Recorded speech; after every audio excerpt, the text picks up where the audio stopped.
wang'eno ka IBC bende kidwa chuog ka yiero mago mag commissioners kanyakla kod jokanyo mag IBC bende itimo chakre ofich mar juma mabiro. Manyiso ni kin thuolo karamna mar higni 2 piny Kenya bende pok wasebedo karamna gi IBC. Koro ing'eni bende en choche ni makoni kod kocha. Kata kamano kapok wakawo yo matin buka nikech bende pend chik wacho nang'o ahinya nyaka luwore kod dwaro mano mar jalup gavana donjo e tich bang' ka koro gavana osethich oko. Wang'eni Kawira nodhi e doho mano chieng' tich abich mar juma mokalo mondo omak apil mar mondo mi kik Mutuma cham muma. Kata kamano nokoyudo standing orders. Kata kamano nang'iyane na pende chike mapacho ka kotenre kod chamo muma mano mar apisi ka gavana osethiche.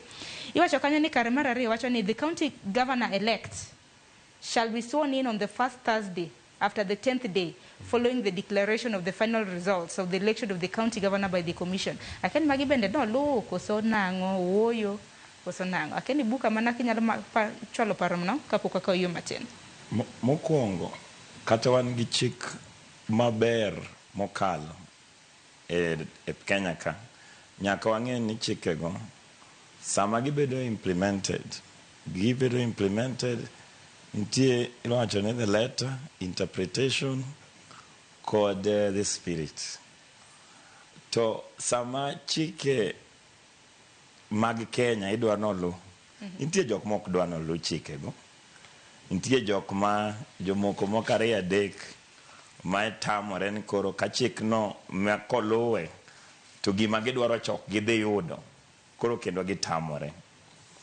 Ka jalup mar president minyalo gole tok chik to koro gavana ma Meru to en wach mane momiyo ok nyal gole tok chik. Koro e weche mag luwo chike gi chutho en ni chik sama oket noti chik ok ket ni tiya nikech en chik nyaka bed ni chik no tiyo ne jopiny. Koro wacho ni kata ka ne bed ni olu chik mondo gol gavana ma Meru but itiyo gi chik no bende jopiny no yudo ratiro margi dwaro margi bende ne giyudo nikech kwa bedo ni wan prisoners mag chike donge kata ndalo mag jorochere the colonial government ne wan gi chike mang'acho ni jarateng' konego bende donjo kamoro. Nyiso ni samoro chike bende kok kel hera mar jopiny nikech duto te wan kaka duond chama mar siasa mar CPMK wawacho ni teko nir jopiny. Samwa in jang'ad bura ti rango constitution mar Kenya nyaka irange in the spirit mar article 1 ni all sovereign power belongs to the people and no other. Koro in kitemo timo interpretation mar chik mondo advance interest mar jomoko then ok wanyal yie kodi nikech wan waneno ni kolos chik botigo e yo maber ok warang kaka nong'ad bura warango ni to ngima mar jopiny dhi nade. Ka jo ngima mar jogim ka dhi maber then wacho ni ng'ado bura maber lakini ka ngima gi ok dhi maber then bura mane ng'ado no ok timre nade. Koro Meru ni kaluwore kodun kaka Communist Party of Kenya weche mag Meru kanyo anawacho ni weche mag siasa ok onego bed ni tere doho kamano nikech siasa en manyo teko mar jopiny to ji odhi ayia ir jopiny ratiro mondo manyang'ono siasa.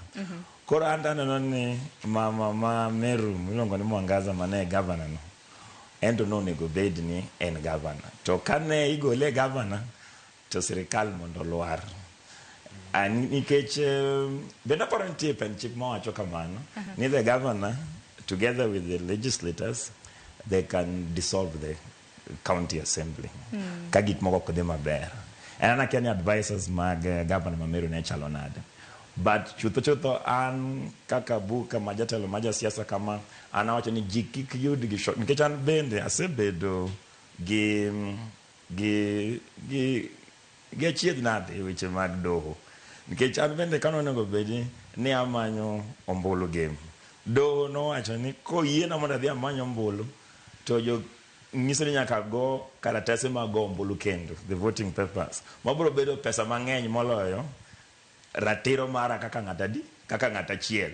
Bino wacho ni bugo kutima ngono ok nyal chung game. Koneno ka ging'ado ratiro mara tambi aneno ni ka gine bedi ni doho maduong' okalo mondo adhi achung to onego benwa print ballot papers makata en 1 billion.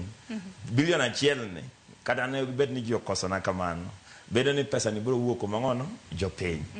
Koro an chutho an asiro ni weche mag dhi e parliament, e senate kata e doho e loso weche mag siasa onego beni bedo the last resort. But duto te wan kaka jo siasa wamany siasa yo mar adiera mar tiyo ne jopiny.